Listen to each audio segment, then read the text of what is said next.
Rain hammered down on Highway 87 like the sky had split open and decided Montana deserved punishment. October in this part of the country didn't ask permission. It just took what it wanted, and today it wanted everything.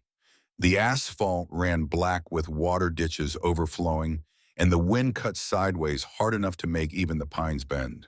Margaret Hayes stood ankle-deep in mud on the shoulder, both hands pressed against the trunk of her 1987 Buick LeSabre, pushing with everything 92 years of life had left in her body. The car didn't budge, hadn't budged in 20 minutes, wouldn't budge if she stood there until Christmas. But she kept pushing anyway. Cars flew past 18-wheelers, mostly spraying walls of water across her face, her coat, her sensible orthopedic shoes that were now more swamp than leather. Every set of headlights was a moment of hope. Maybe this one would slow down. Maybe this one would stop. And every set that passed was another confirmation of something Margaret had known for 30 years. Nobody stops for anyone anymore. She didn't wave, didn't shout, didn't stick her thumb out like some hitchhiker from a decade when people still trusted strangers. She just kept her hands on that wet metal, dug her heels into the gravel, and pushed. Her fingers were numb, not from the cold, though God knows the rain was freezing, but from pressure, from years of holding on when everyone else let go. Knobby knuckles, swollen joints, liver spots like continents across the backs of her hands. These were the hands that had held a husband's hand for 43 years, raised a daughter who hadn't spoken to her in 3 decades, taught high school English to kids who mostly didn't care, and survived a house fire that took everything except her spine. A broken-down Buick wasn't going to be the thing that beat Margaret Hayes. The engine had died 2 miles back. No warning, just that grinding noise she'd been ignoring for 3 weeks, suddenly going silent, and then nothing but the rain and the hiss of tires on wet road. She should have called someone, should have had a cell phone, should have joined the 21st century like her neighbors kept telling her. But Margaret Hayes didn't do should have. She did what was in front of her. Right now, what was in front of her was a 2-ton piece of American steel that refused to move. "Come on," she muttered through gritted teeth, rain running down her face, into her eyes, her mouth. "Move, you stubborn piece of junk." The car didn't move. Her breath came hard now, sharp in her chest, and she could feel her heart pounding against her ribs. Too fast, too loud. She ignored it. Ignored the ache in her shoulders, ignored the fact that she was soaked to the bone and shaking. Margaret had buried a husband, lost a daughter to pride and stubbornness. Her own pride, her own stubbornness, and she wasn't about to let a car be the final indignity. Just a little farther, she whispered to herself, to the rain, to whatever God might be listening. Just a little. That's when she heard it. Low at first, beneath the rain, beneath the wind, a rumble that didn't belong to the storm. Then louder. Closer. Until it wasn't just sound anymore, but presence, a force rolling up Highway 87 like a freight train made of fury and exhaust. Margaret looked up. Headlights cut through the gray. 1, 2, 10, 20, 40 motorcycles coming fast in tight formation, 2x2 engines growling in perfect unison. Black leather vests, patches she couldn't make out yet, beards soaked with rain, faces hard as the road beneath them. Hell's Angels. Margaret's first thought wasn't fear. It was irritation. "Great," she said, under her breath, wiping rain from her eyes. "Just what I need." The lead bike slowed, then the one behind it, then all of them, like a single organism deciding to stop. The roar of engines dropped to a rumble, then to an idle, and suddenly the only sounds were the rain and the hiss of wet asphalt and Margaret's own breathing. The lead rider pulled off his helmet. Jack Iron Carter, 58 years old, gray, streak through his beard, eyes like flint, a scar running from his left temple down to his jaw, a gift from a bar fight in Reno 15 years back. He'd been riding for 40 years, buried more brothers than he cared to count, and seen enough judgment in people's eyes to last 10 lifetimes. He looked at Margaret. She looked back. Neither of them blinked. "You all right, ma'am?" Jack's voice was rough like gravel scraped over concrete. Margaret straightened up, as much as her 92-year-old spine would allow, wiped rain from her face with the back of her hand. "Do I look all right?" Jack's mouth twitched. Not quite a smile. No, ma'am, you don't. Then why'd you ask? Behind Jack, one of the other riders, a younger guy, maybe late 20s, shaved head tattoo of an eagle, spreading its wings across his neck, let out a low whistle. She's got fire iron. Jack ignored him, stepped off his bike, planted his boots in the mud, and walked toward her slow and deliberate. Margaret didn't move, didn't back up, just stood there, rain pouring down her face, hands still on the trunk of her car like she was daring him to try something. What happened? Jack asked, stopping a few feet away. Engine died. You got anyone coming? No. Phone. Don't have one. Jack tilted his head, studying her with those flint gray eyes. You planning to push this thing all the way into town? Margaret's jaw tightened. If I have to. There was a pause. The rain filled it, drumming on metal and leather and the tops of 40 motorcycle helmets. Then Jack turned back to the line of bikes and raised his hand. All right, boys, let's move it. 40 men dismounted in unison. Boots hit the ground like thunder. They moved toward the Buick, slow at first, cautious, like they weren't sure if this old woman would let them touch her car. But Margaret stepped back. Not because she was afraid, because she was smart enough to know when to let help happen. Front bumper, Jack said, pointing. 4 on each side. Stay low on 3. They surrounded the car. Tattooed arms, scarred knuckles, hands that had seen violence and loss, and survival hands that were now pressed gently, almost reverently, against the frame of an old woman's Buick. 1. Margaret watched them.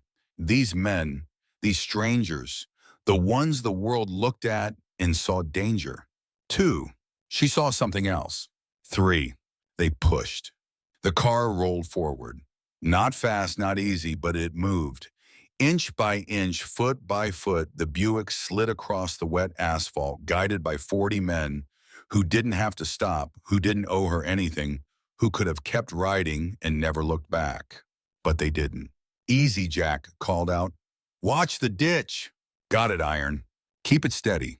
Margaret stood in the rain, arms crossed over her chest, watching them work. Her throat felt tight. Her eyes burned, and it wasn't from the rain. After 50 yards, Jack raised his fist. Hold up. The men stopped, stepped back, breathing hard rain dripping from their beards and vests. Jack turned to Margaret. There's a pull-off about a quarter-mile up. We'll get you there. You can call a tow. Margaret nodded, not trusting her voice. Jack studied her for a moment, then said, You always this stubborn. Always, Margaret said without hesitation. The younger rider, Benny, his patch red, laughed a sound that cut through the rain. I like her, Iron. Shut up, Benny. They pushed the car the rest of the way. A quarter-mile felt like 10. By the time they reached the pull-off, every one of them was soaked through, muscles burning, but nobody complained. Nobody asked for anything in return. Jack stood next to Margaret as the men drifted back toward their bike's engines, rumbling back to life one by one. You need a ride somewhere, Jack asked. Margaret shook her head. I'll manage. You sure? I'm sure. Jack nodded, started to turn, then stopped. Why didn't you wave when we first saw you? You didn't signal for help. Margaret looked at him. Really looked at him. Past the leather and the scars and the hard edges. Because I didn't need saving, she said quietly. I just needed someone to stop. Jack held her gaze. Something passed between them. Recognition, maybe. Understanding. He pulled a card from his vest pocket, handed it to her. You ever need anything, call that number. Margaret took the card, looked down at it. Iron Hells Angels, MC Montana chapter. A phone number scrawled beneath it in black ink. She looked back up at him. Why? Because you didn't flinch when we pulled up, Jack said. And that tells me more about you than anything else could. He turned and walked back to his bike. The others were already mounting up engines, rumbling, ready to ride. Margaret watched them go. Watched 40 men who the world had written off as criminals, as outcasts, as threats, ride back into the storm. She looked down at the card in her hand. The ink was already starting to smudge from the rain. She slipped it into her coat pocket. 2 days later, Margaret sat in her kitchen, staring at that card. The car was fixed. Cost her $300 she didn't really have, but it was running again. That's what mattered. The cards sat on the table in front of her, next to a cup of coffee that had gone cold an hour ago. She picked up the phone, put it down, picked it up again. This was ridiculous. She didn't need to call, didn't owe them anything. They'd helped, she'd said, thank you, well, not out loud, but the sentiment was there, and that was the end of it. Except it wasn't, because she couldn't stop thinking about the way they'd looked at her. Not with pity, not with judgment, not with that careful, condescending patience people used on old women who didn't know when to quit. Just respect. She dialed the number. It rang 3 times. Yeah, Jack's voice rough as ever. It's Margaret Hayes. A pause. The woman with the Buick. That's right. Everything okay? Margaret hesitated. I wanted to say thank you. Properly. You already did. I know, but I meant it. What you did, what all of you did, it mattered. Another pause longer this time. She could hear voices in the background, music, the clink of bottles. You calling just to say thanks, Jack asked. No, Margaret admitted. I'm calling because I want to know something. What's that? Why you stopped? Jack was quiet. The background noise faded like he'd stepped outside or into another room. You really want to know? He asked finally. I do. Because nobody else did, Jack said. And because I know what it's like to be the one people drive past. Margaret's throat tightened. Where are you right now? She asked. Roadhouse. About 10 miles south of where we found you. What's it called? The Iron Horse. I'll be there in 20 minutes, Margaret said. Ma'am, you don't have to. I know I don't have to, Margaret said. But I'm coming anyway. She hung up before he could argue. The Iron Horse wasn't the kind of place Margaret Hayes usually went. Dark wood neon signs buzzing in the windows, a jukebox playing Leonard Skinner, Too Loud, and a parking lot full of motorcycles lined up like soldiers at attention. Margaret parked her Buick between 2 Harleys and walked inside. Every head turned. Conversation stopped. Pool cues froze mid-swing. Someone turned down the jukebox. A woman in her 90s white hair pulled back in a bun, sensible shoes, and a cardigan that had seen better days standing in the doorway of a biker bar. Jack stood up from a booth in the back. Margaret. She walked toward him slowly, deliberately. The room stayed silent. Eyes followed her across the floor. You came, Jack said when she reached the booth. I said I would. He gestured to the seat across from him. Sit. She sat. The noise picked back up around them. Conversations resumed. Pool balls cracked, but the looks didn't stop. Curious, confused, cautious. Jack slid a glass of water across the table. You drink. Not anymore, Margaret said. Gave it up 30 years ago after my husband passed. Jack nodded, didn't push. So Margaret said, folding her hands on the table, tell me. Tell you what, why you really stopped. Jack leaned back in the booth studying her. You don't let things go, do you? Not when they matter. He smiled, then a real one this time, the kind that reached his eyes and made the scar on his face crease. We were riding for a brother. Danny Sullivan died 3 weeks ago. Cancer. Margaret's expression softened. I'm sorry. Yeah, me too. Jack looked down at his drink, a beer he hadn't touched. We were taking his ashes to Yellowstone. Place he loved. Wanted to see it one more time, he said, even if it had to be after he was gone. That's why you were all out there, Margaret said quietly. Yeah, we'd been riding since dawn. Passed a lot of people that day. Saw a lot of folks who could have used help. But we kept riding because that's what we do. We ride for our own. But you stopped for me. Yeah. Why? Jack met her eyes. Because you reminded me of him. Danny. The way you were standing there in the rain pushing that car like the whole damn world could burn down around you and you just keep going. That was Danny. Stubborn as hell. Wouldn't quit for nothing. Margaret's chest felt tight. And because Jack continued, his voice quieter now. I saw you and I thought if that was my mother out there, I'd want someone to stop. Silence settled between them. Not uncomfortable, just real. Your mother's still alive? Margaret asked. No, died when I was 16. I'm sorry. Jack shrugged. Long time ago. But I remember her. Remember what she's taught me. Stop for people. See them. Don't just look at them and see what you expect. See who they really are.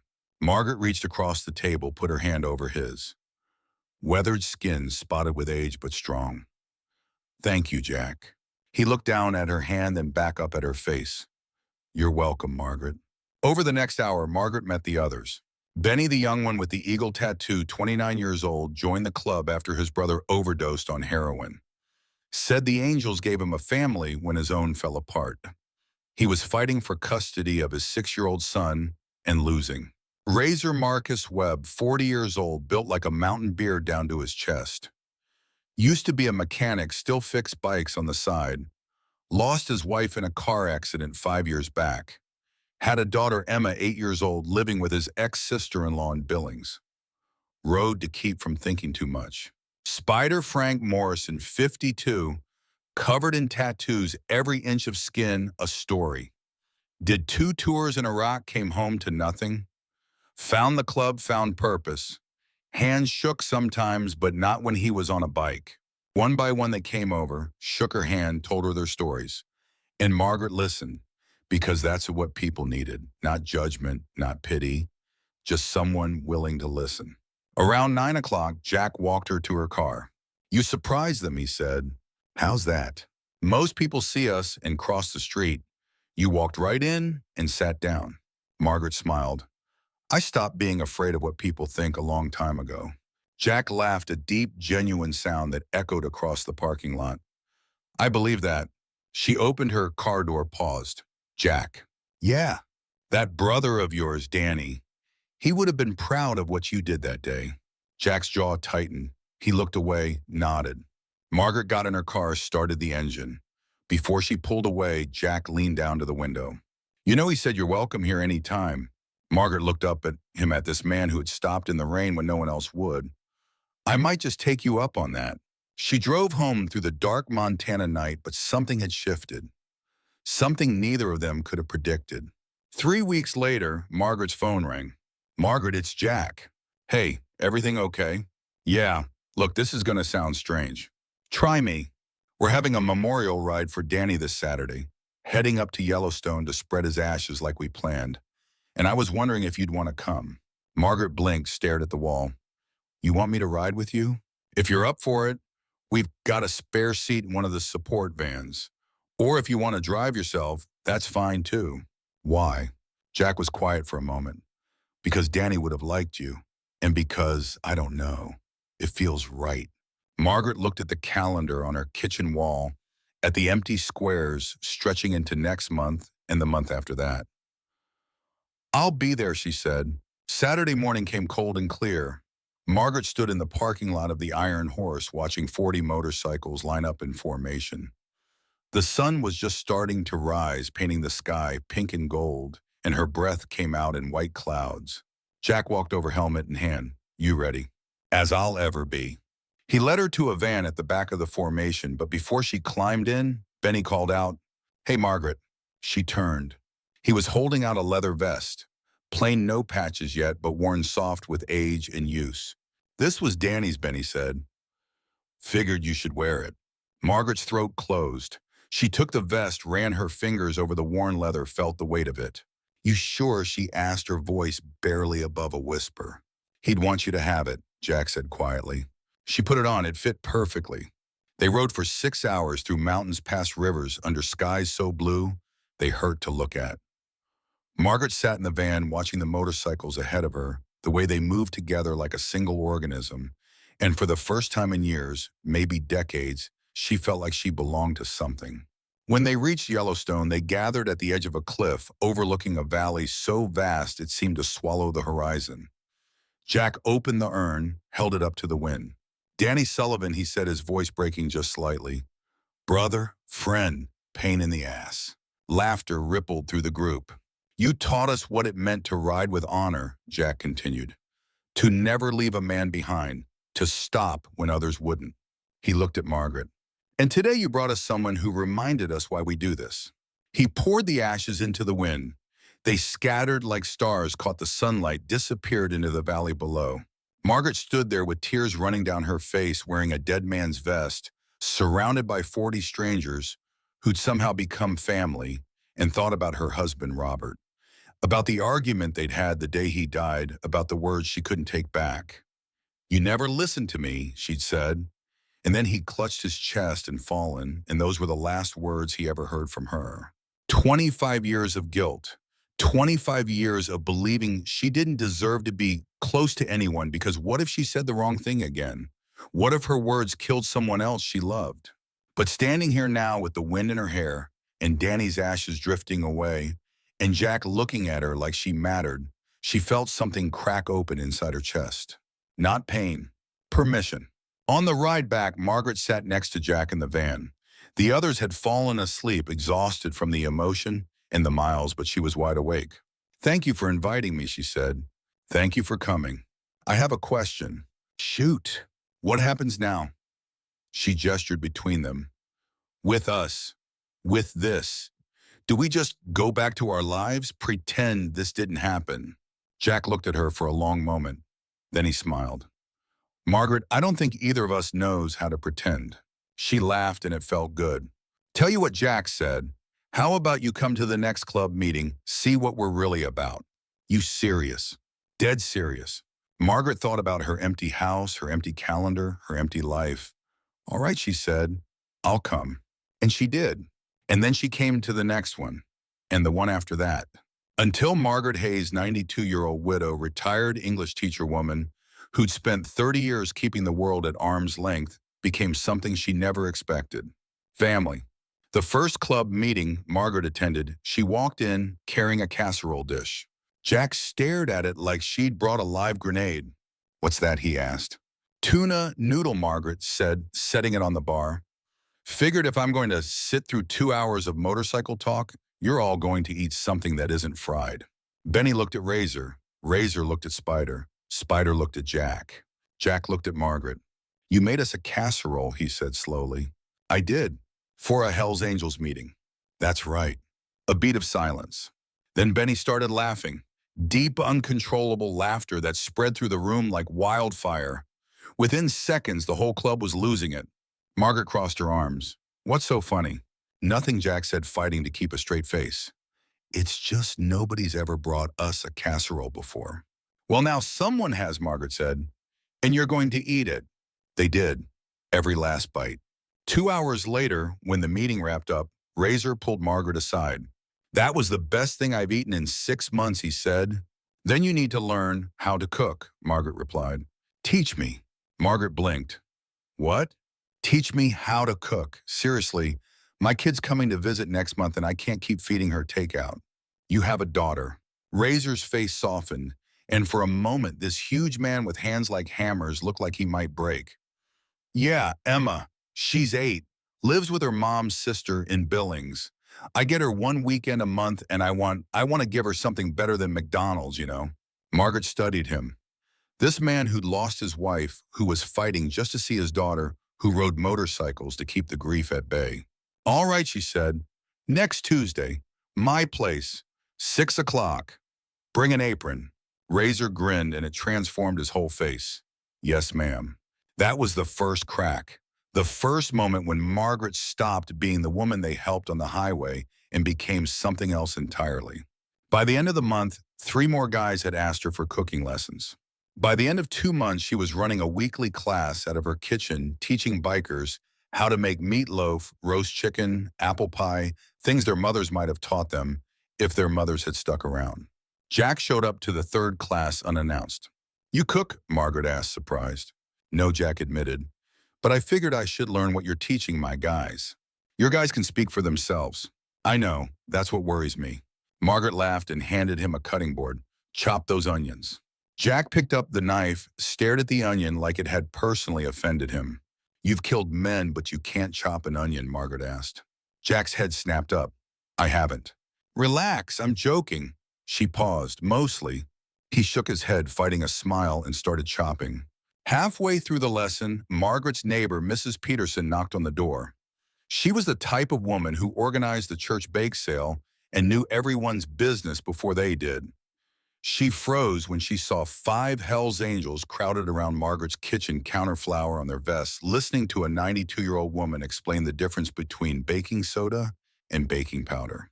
Margaret, Mrs. Peterson said slowly, carefully, "Are you okay?" "I'm fine, Linda." "Are these men?" "They're my friends," Margaret said firmly, "and they're learning to bake." Mrs. Peterson looked like she'd been slapped. "Your friends." "That's right." The Hells Angels. You got a problem with that, Benny asked, not looking up from the dough he was kneading. Mrs. Peterson's mouth opened, closed, opened again. I know, Margaret, I didn't know you. Now you do, Margaret said.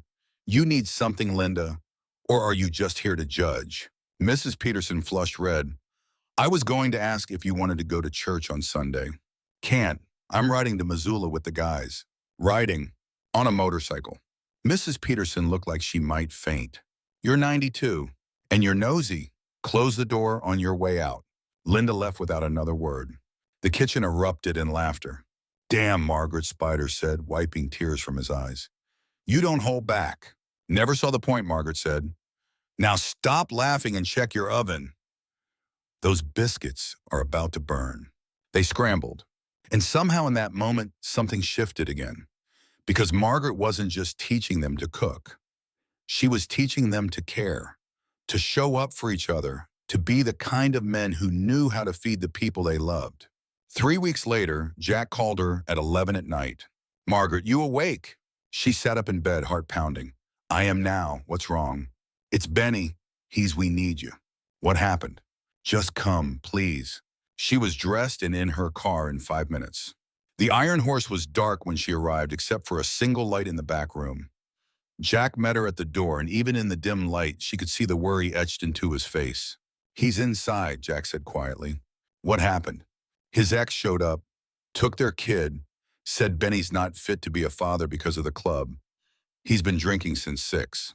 Margaret's jaw tightened. Where is he? Jack led her to the back room. Benny sat slumped in a chair bottle in one hand, the other covering his face. His shoulders shook with silent sobs.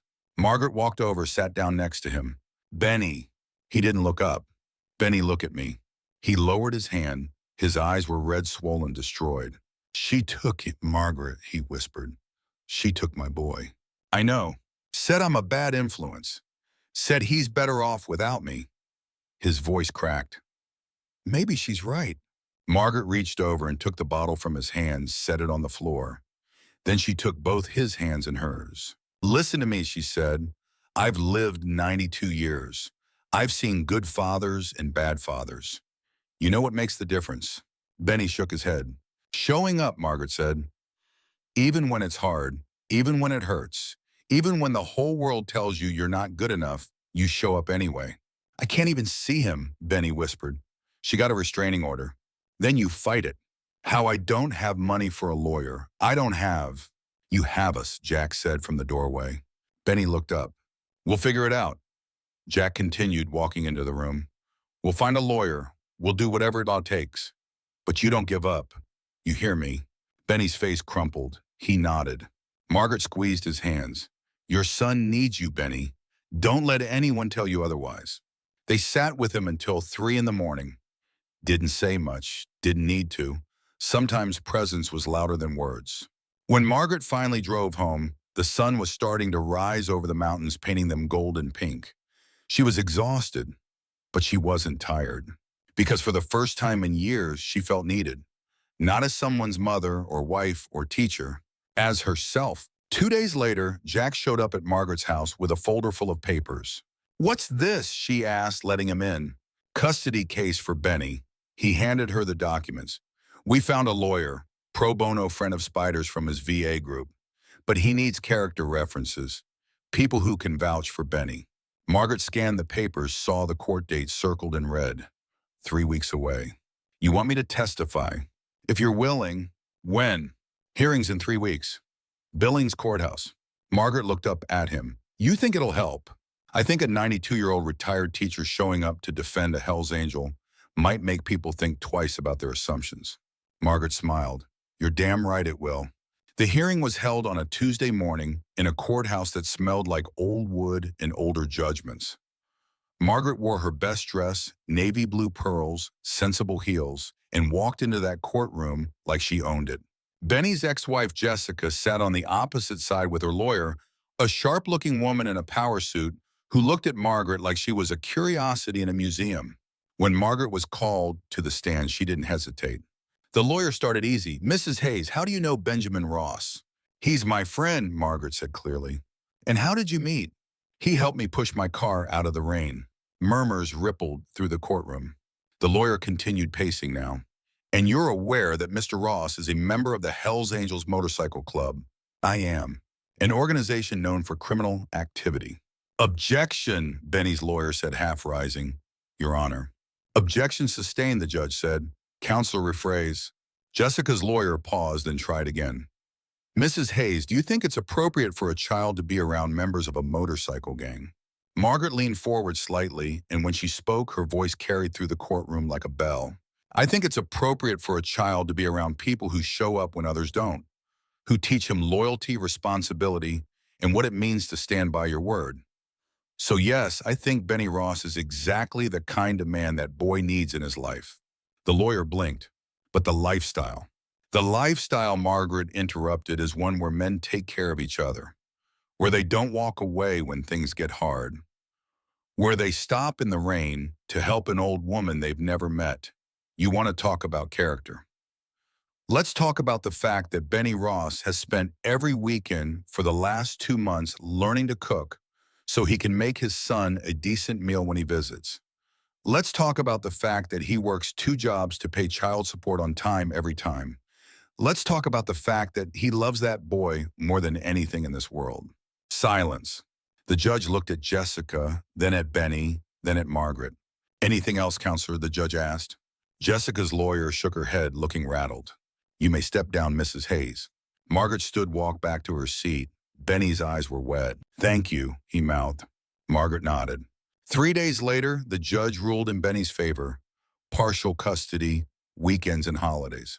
When Benny called to tell her he was crying so hard he could barely speak. I got him, Margaret. I got my boy back. I know, Benny. I know. I don't know how to thank you. You already have. After that, things changed fast. Margaret became a fixture at the clubhouse. Not just for cooking lessons, but for everything. Guys came to her with problems, divorce debt, depression, and she listened. Offered advice, didn't judge. Jack watched it happen with something close to awe. You know what you're doing, right? He said one night after everyone else had left. What's that? You're holding this place together. Margaret frowned. Don't be ridiculous. I'm serious. These guys, they've been through hell. Most of them don't have family, don't have anyone who gives a damn. And then you show up and he struggled for words. And you care. Margaret looked at him, really looked. So do you. It's different. How? Jack struggled for words, then finally said, I'm their brother. But you're something else. Something they didn't know they needed. Margaret's throat tightened. My mom died when I was 16, Jack said quietly, staring at his hands. Cancer. It was fast. 6 months from diagnosis to grave. And the last thing she said to me was, find people who see you. Not people who look at you and see what they expect, but people who really see you. He paused, met her eyes. You see us, Margaret, and that's a gift. Margaret didn't know what to say, so she just reached across the table and squeezed his hand. But she saw him too, saw the loneliness behind the leadership, saw the way he carried the weight of 40 men on his shoulders and never complained, saw the kindness he tried to hide under leather and scar tissue, and something warm unfurled in her chest, something she thought had died with Robert. A week later, Margaret got a call from a number she didn't recognize. Is this Margaret Hayes? Speaking. This is Officer Daniels with the Montana Highway Patrol. We met a few months ago on Highway 87. Margaret's stomach dropped. Is everything all right? Yes, ma'am. I'm actually calling because, well, this is a bit unusual, but we've had several reports about a group of motorcyclists helping stranded drivers over the past few weeks. And every time we follow up, people mention an older woman riding with them. Margaret smiled despite herself. Is that so?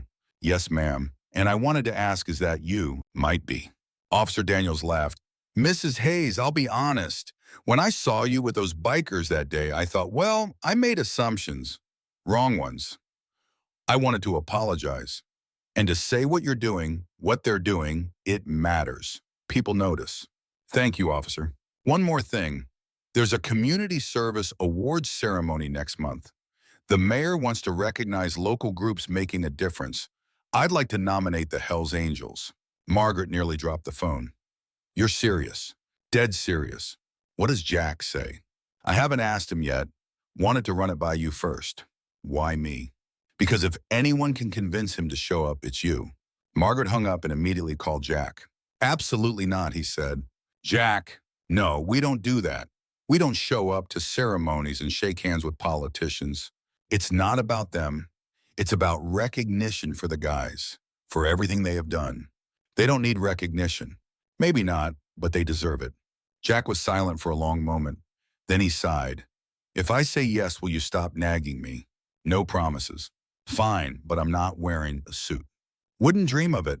The ceremony was held at Town Hall on a Saturday afternoon. Margaret wore the leather vest they'd given her, Danny's vest. She'd added her own patch, now a simple one that said family. When they walked in, all 40 of them, the room went silent. Men in leather and denim faces, hard and scarred, standing next to city council members in pressed suits and polite smiles. The mayor gave a speech about community and service and giving back. Margaret barely listened. She was watching the guys, watching Benny stand a little straighter, watching Razor wipe his eyes, watching Jack try to hide how much this meant. Then the mayor called Jack to the stage. Jack walked up, slowly took the plaque, looked at it like he didn't know what to do with it. Then he turned to the crowd. I'm not good at speeches, he said, his rough voice carrying through the room. So I'll keep this short. People see us and think they know who we are, what we stand for. And most of the time, we don't care what people think. He paused. But a few months ago, we met someone who didn't see what she expected. She saw what was real. And she reminded us why we ride. Not for ourselves, but for the people who get left behind. He looked at Margaret. So this award, it's not mine, it belongs to her. The room erupted in applause. Margaret's eyes filled with tears. She stood, walked to the stage on legs that suddenly felt 92 years old. Jack handed her the plaque. She looked out at the crowd, at the faces staring back. Some confused, some moved, some still judging. She didn't care. I'm 92 years old, she said, her voice steady despite the tears. And I've spent most of my life believing I didn't need anyone, that asking for help was weakness. And then one day my car broke down in the rain and 40 strangers stopped. Her voice wavered. They didn't have to. They could have kept riding, but they didn't. And that choice, that one moment changed everything. Because they saw me, not as a burden, not as a problem, but as someone worth stopping for. She paused, gathering herself. We live in a world that tells us to be afraid, to judge, to keep our distance. But these men taught me something different. They taught me that family isn't about blood. It's about showing up, even when it's hard, even when no one's watching. Especially then. The applause was deafening, but Margaret barely heard it, because in that moment, surrounded by men the world had written off, she finally understood what Jack's mother had meant.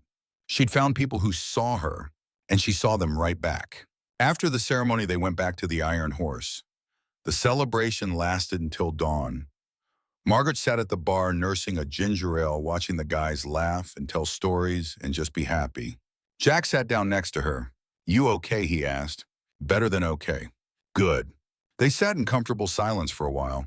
Then Jack said, you ever think about what happens next? What do you mean? I mean this. Us, where does it go? Margaret thought about it.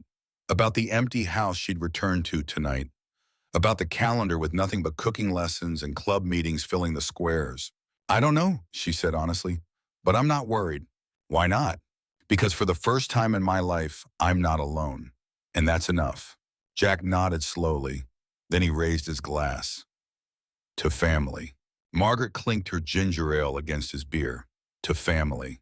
But neither of them knew what was coming. Neither of them saw the storm gathering on the horizon. Because 3 weeks later, everything they built was about to be tested in ways they couldn't imagine. The call came at 4 in the morning. Margaret was already awake. Insomnia had been her companion for years, keeping her company in the dark hours when the house was too quiet and her thoughts were too loud. Her phone lit up on the nightstand. Jack's name flashed across the screen. She answered immediately. What's wrong? It's Razor. Jack's voice was tight, controlled in that way people sound when they're trying not to break. He's in the hospital, critical condition. Margaret was out of bed before he finished the sentence. What happened? Accident. Hit and run. Someone ran him off the road about midnight. He's in surgery now. Which hospital? St. Vincent's in Billings. I'm on my way. She dressed in the dark, grabbed her keys, and was in her car within 3 minutes. The drive to Billings usually took 90 minutes. She made it in 70. The waiting room was packed with leather vests. 40 men sat in silence, faces pale, hands clenched. Some stared at the floor, others at the walls. Nobody spoke. Jack stood when Margaret walked in. His eyes were hollow. Any news, she asked. He shook his head. Still in surgery, been 4 hours. Margaret looked around the room. These men, these hard, unbreakable men, they looked terrified. She sat down next to Benny. He was shaking. Hey, she said softly. He looked at her and his face crumpled. It's my fault, he whispered. What? We were supposed to ride together last night, but I bailed. Had to pick up my kid if I'd been there. Stop. Margaret grabbed his arm. This isn't on you. He was alone, Margaret. He shouldn't have been alone. Benny, listen to me. You being there wouldn't have changed what happened. You understand this isn't your fault. His face crumpled and he started to cry.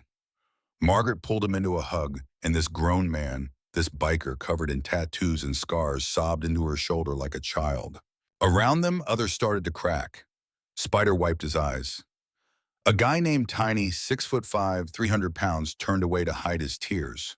Jack watched it all from across the room, jaw-tight fists clenched at his sides. Margaret stood and walked over to him. Jack, I'm fine. No, you're not. Margaret, you're allowed to be scared. Jack's mask slipped just for a second, and she saw the fear underneath. Raw and real.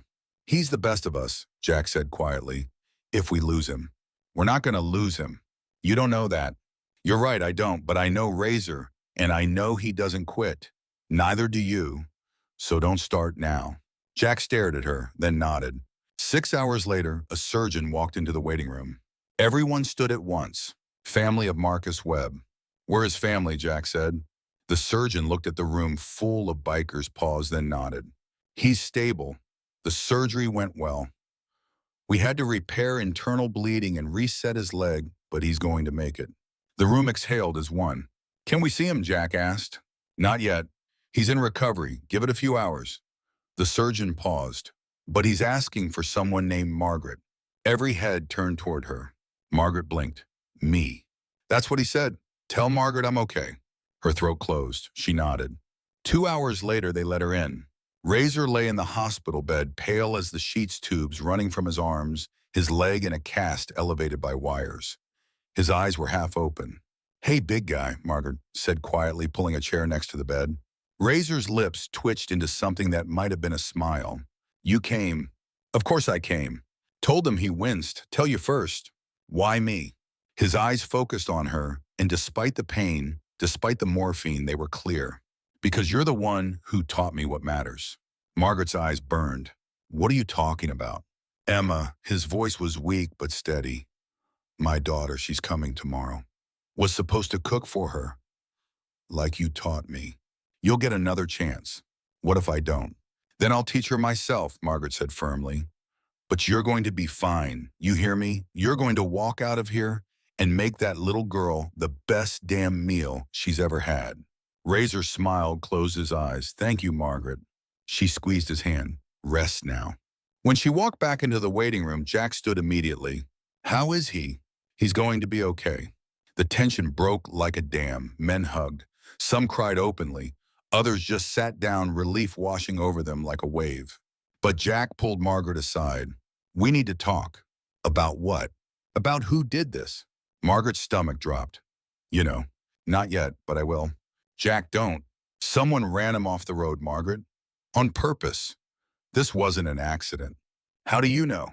Because Razor called me right before it happened. Said a truck had been following him for 10 miles. Black Dodge Ram, no plates.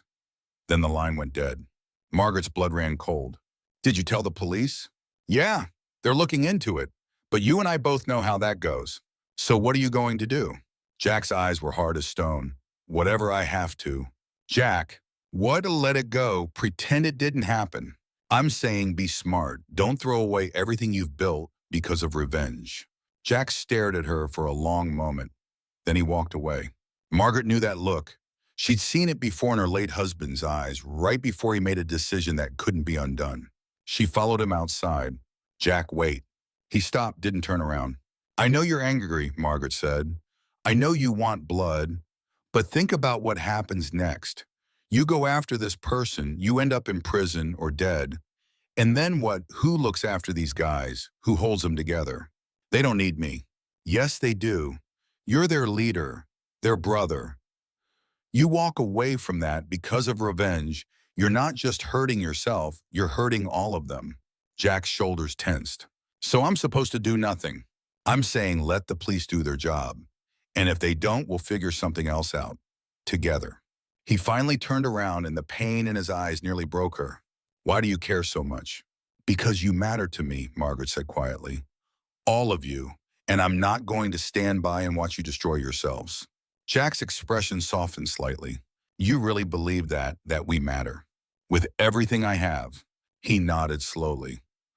All right, I'll wait. But if the cops don't find who did this, then we deal with it, but not alone, as a family. Jack looked at her for a long moment. Then he pulled her into a hug. A real one. The kind that said everything words couldn't. Thank you, he whispered. Over the next week, Razor recovered faster than anyone expected. Margaret visited him every day, sometimes alone, sometimes with the guys. They brought him magazines, terrible food from the cafeteria, worse jokes. Emma came too. 8 years old, pigtails, her father's smile. She sat next to his bed and told him about school, her friends, the drawings she'd made for him. Margaret watched from the doorway, heartbreaking and mending at the same time. When Emma left, Razor looked at Margaret. She asked if you were her grandma. Margaret blinked.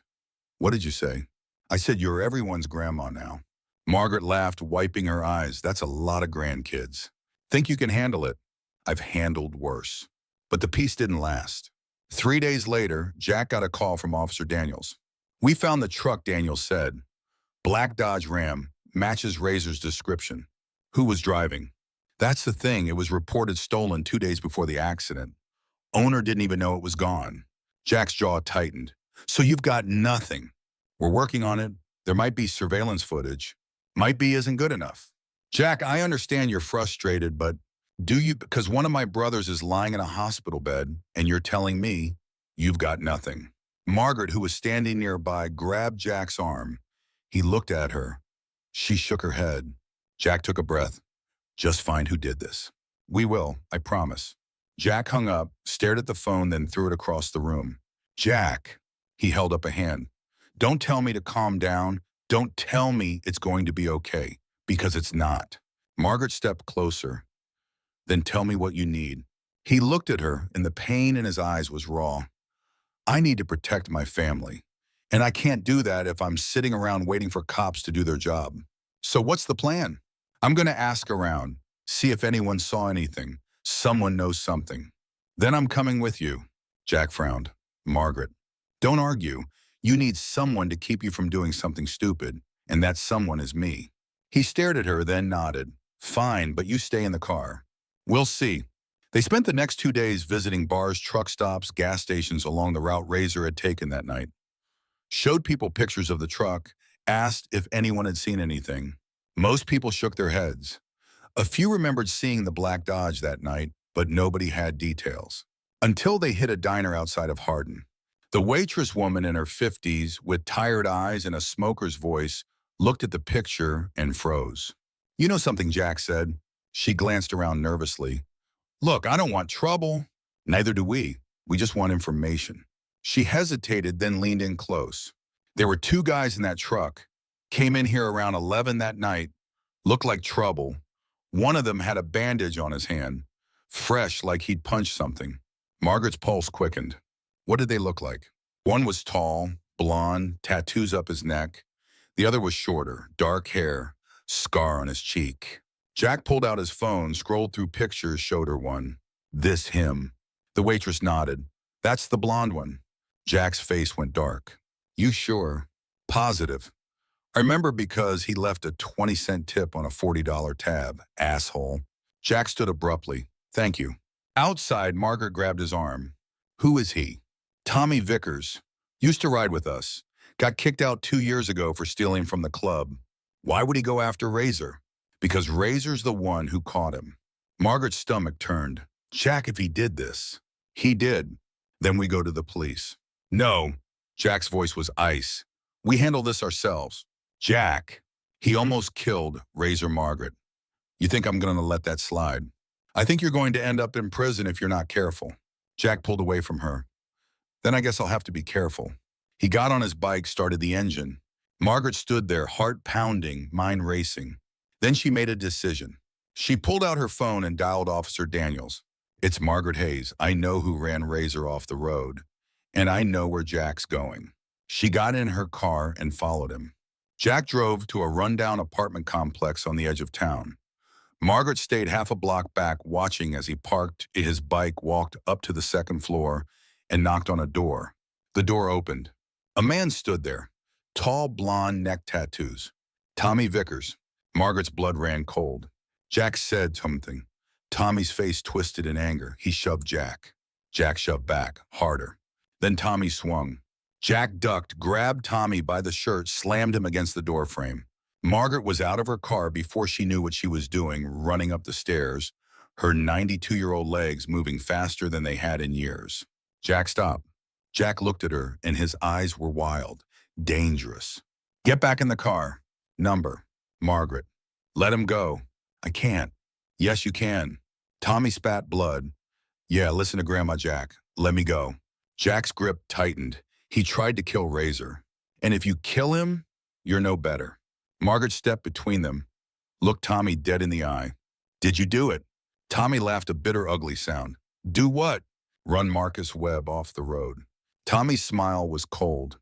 Yeah, I did. So what? Jack lunged. Margaret grabbed him, put both hands on his chest. Jack, stop. Think. Get out of my way. No. Margaret. Think about what happens next. You hurt him, you go to prison. Everything we've built, everything you've built, it's gone. I don't care. Yes, you do. Because these men need you. I need you. Jack's eyes were wet, now furious and broken at the same time. He almost killed Razor. I know, and he'll pay for it, but not like this. A voice called out from below. Police, nobody move. Officer Daniels stepped out of a patrol car, hand on his gun. Jack let him go. Jack's grip on Tommy loosened, slowly, reluctantly. Daniels walked up the stairs, looked at Tommy. Thomas Vickers, you're under arrest for attempted vehicular homicide. Tommy's face went pale. Wait. You have the right to remain silent. As Daniels cuffed him, Tommy looked at Jack. This isn't over. Jack stepped forward. Margaret grabbed his arm again. Yeah, Jack said quietly. It is. They watched the patrol car drive away, lights flashing red and blue against the gray afternoon. Then Jack turned to Margaret. How did he know to come here? Margaret pulled out her phone. I called him before I followed you. Jack stared at her. You. I wasn't going to let you throw your life away. I had it handled. No, you didn't. You were about to do something that would have destroyed everything, and I couldn't let that happen. Jack's anger flared. You had no right. I had every right. Margaret's voice cracked. Because I love you, all of you, and I'm not going to stand by and watch you ruin yourselves because of pride or revenge or whatever the hell this was. The word hung in the air between them. Love. Jack's anger drained from his face, replaced by something softer, something vulnerable. You love us, he said quietly. Of course I do. You think I've been showing up every week, cooking meals, sitting in hospital rooms, putting up with your nonsense because I'm bored. You are my family, Jack. The only family I've got. And family doesn't let family destroy themselves. Jack's eyes filled with tears. He pulled her into a hug, a real one, the kind that breaks you open and puts you back together at the same time. I'm sorry, he whispered. I almost. But you didn't. That's what matters. They stood there for a long time in the parking lot of a rundown apartment complex, holding on to each other like lifelines. When they finally pulled apart, Jack said, You know you're insane, right? Margaret smiled. Takes one to know one. They drove back to the hospital together. Told Razor what happened. He cried. Not from pain, from relief. Thank you, he said to both of them. Don't thank me, Jack said. Thank her. She's the one who saved my ass. Razor looked at Margaret. and his eyes were full of something that looked like worship. You're one hell of a woman, you know that. So I've been told. That night, back at the Iron Horse, Jack called a club meeting. Everyone gathered. The energy was different now. Lighter, like a weight had been lifted. Tommy Vickers has been arrested, Jack said. He confessed to running Razor off the road. He's going away for a long time. Cheers erupted. Relief flooded the room. Then Jack held up a hand and the room quieted. But we need to talk about what almost happened today. The smiles faded. I almost killed him, Jack said, his voice steady. And if Margaret hadn't stopped me, I'd be in a cell right now. And you'd be without a leader, without a brother. He paused, looking at each of them. We've all lost people. We've all been hurt.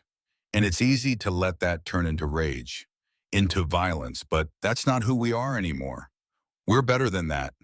And if we forget that if we let revenge turn us into the monsters people think we are, then we've already lost.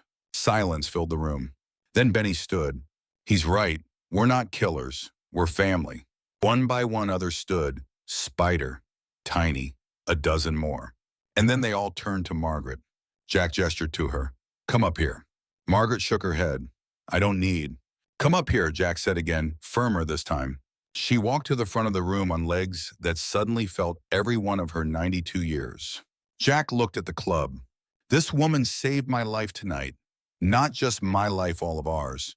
Because she reminded me what we stand for. And I think it's time we make it official. He pulled something from his vest. A patch. It read, a mother of the club. Margaret's breath caught. This has never been done before, Jack said. And it'll probably never be done again. But if anyone's earned it, it's you. He handed her the patch. Margaret stared at it, then at the room full of men watching her with respect, with love, with gratitude. She couldn't speak, could only nod.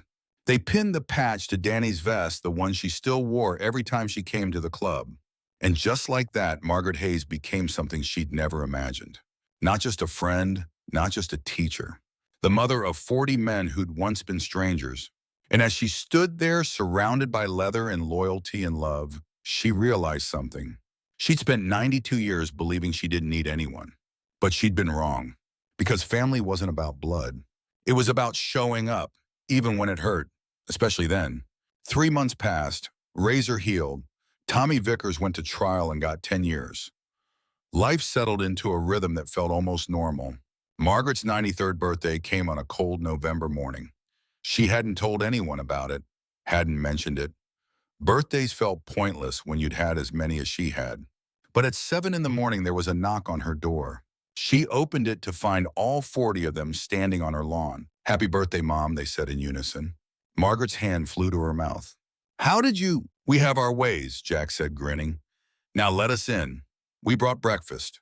They filed into her house carrying platters of food, pancakes, bacon, eggs, fresh fruit, coffee.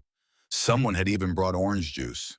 Margaret watched them take over her kitchen, laughing, arguing about who cooked what better, and felt something crack open in her chest. Not pain this time. Joy. Speech, Benny called out. I'm not giving a speech. Come on, Mom. You're 93. You've earned it. Margaret looked around at these men. These beautiful, broken, impossible men who'd become her world. All right, she said, but I'll keep it short. They quieted. 3 years ago, my car broke down in the rain. I was alone, angry, convinced I didn't need anyone. She paused. And then you stopped. And you didn't just help me move in my car. You gave me a reason to keep moving. Her voice wavered. You gave me a family. And I love every single one of you. The room erupted in cheers. Someone started singing Happy Birthday off key. Others joined in. It was terrible and perfect. After breakfast, Jack pulled her aside. Got something for you. He handed her an envelope. Margaret opened it. Inside was a deed to a small house, 3 blocks from the Iron Horse. What is this? It's yours. We bought it. All of us chipped in. Jack, I can't. You live 20 miles out of town. Takes you 40 minutes to get here when someone needs you. This way you're close, and we can keep an eye on you. Margaret stared at the deed. You bought me a house. We did. Why? Because you're not getting any younger. And because we're selfish, we want you nearby. Margaret looked up at him, eyes burning with tears. I don't know what to say. Say you'll move in. She thought about her house, the one she'd shared with Robert, where she'd raised Emily, where she'd lived alone for so long. Then she thought about the future, about being close to the people who mattered. Okay, she said, I'll move in. The move happened 2 weeks later. 40 men showed up with trucks and muscle. They packed her entire house in 6 hours, argued about where furniture should go, broke 2 lamps and a picture frame.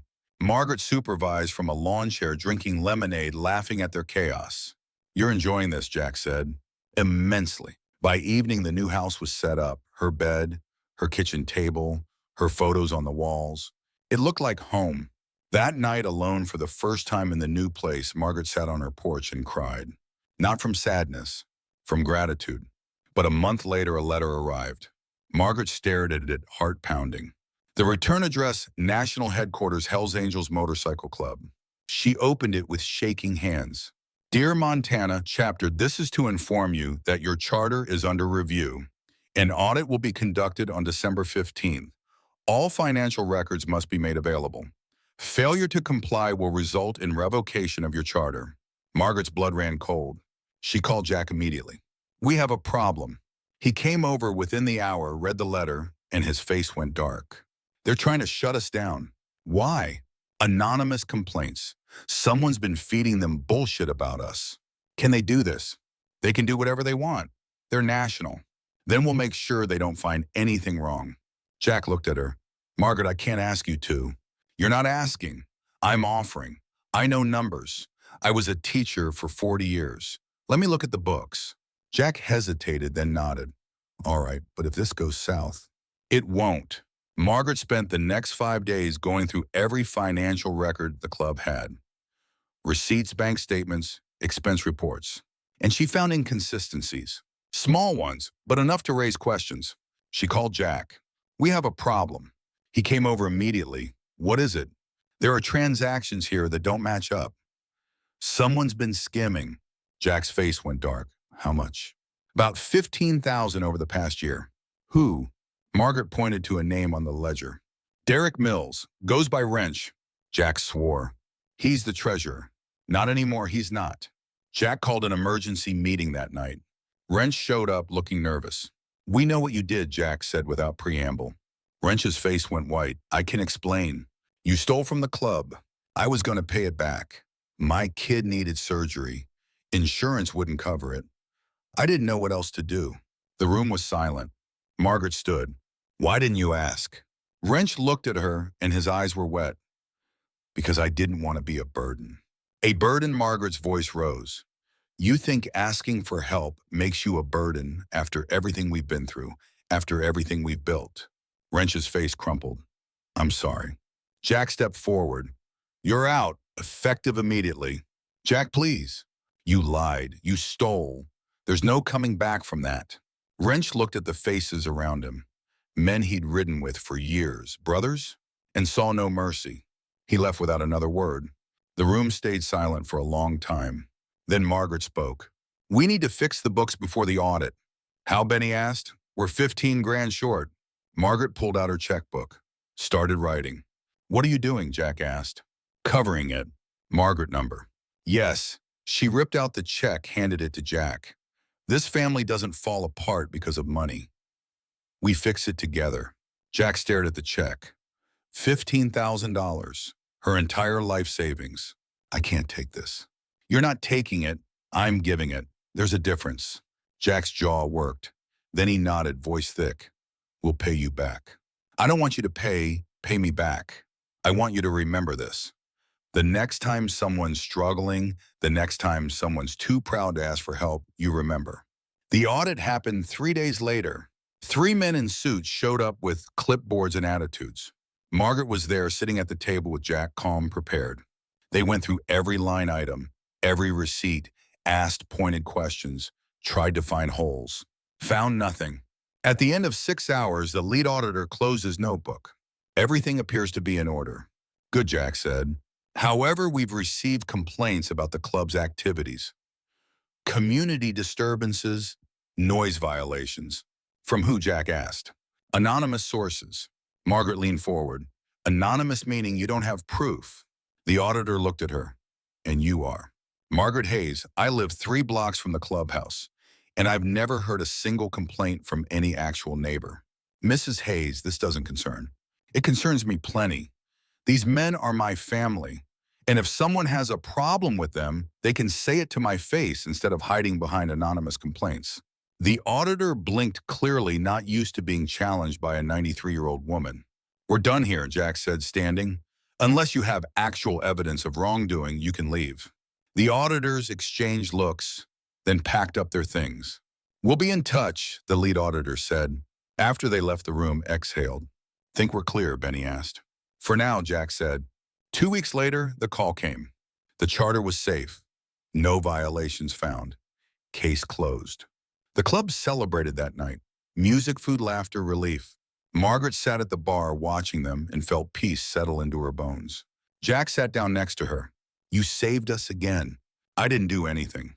You gave us $15,000 and stared down 3 auditors like they were misbehaving children. That's not nothing. Margaret smiled. They were misbehaving. Jack laughed. Then his expression turned serious. I need to tell you something. What? I'm stepping down as president.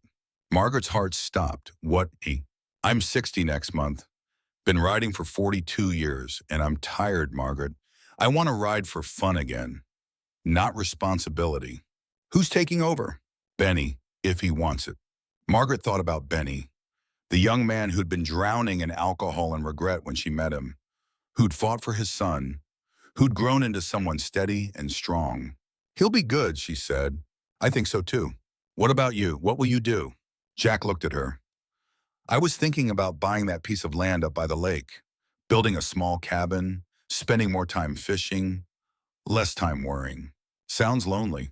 It doesn't have to be. Margaret met his eyes. Something passed between them.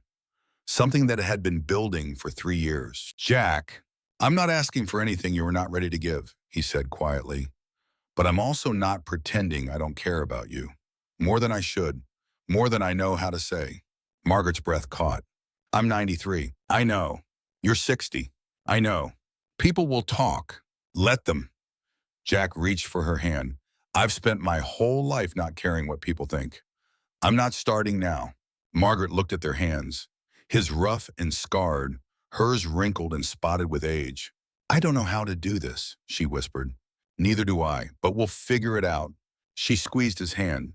Okay, okay, okay. Jack smiled. A real one, the kind that reached his eyes and made him look years younger. 6 months later, Margaret stood in a small cabin by the lake, watching Jack cook breakfast. You're burning the bacon, she said. I am not. Yes, you are. I can smell it. Jack looked at the pan, swore pulled it off the heat. Margaret laughed. I told you. You're going to hold this over me forever, aren't you? Absolutely. They ate on the porch, watched the sunrise over the water. Didn't say much, didn't need to. Later, Benny called. Mom, we're having a ride this weekend. You coming? Wouldn't miss it. Good. Bring Jack. He's standing right here. Tell him to bring his appetite. Spider's making chili. Margaret hung up, looked at Jack. We're expected this weekend. I heard. You okay with that? Jack pulled her close, kissed the top of her head. As long as you're with me, I'm okay with anything. That weekend, they rode out with the club. Margaret rode behind Jack, arms around his waist, wind in her hair, feeling more alive than she had in years. They stopped at a rest area. Everyone dismounted, stretched, laughed. Emma ran up to Margaret. Grandma, watch this. She did a cartwheel, almost landed it. That was great, sweetheart. Daddy's teaching me to ride a bike next. Is he now? Razor walked over and the look on his face was pure contentment. If that's okay with you, he said. Margaret looked at this man who'd been broken and lost when they met. Who was whole now? Happy. It's more than okay. As the day wore on, as the sun began to set over the Montana mountains, Margaret realized something. All of this, had started with one moment, one choice. To keep pushing when everyone else drove past. And 40 men had made the choice to stop.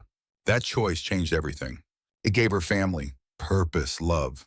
It taught her that needing people wasn't weakness, it was strength.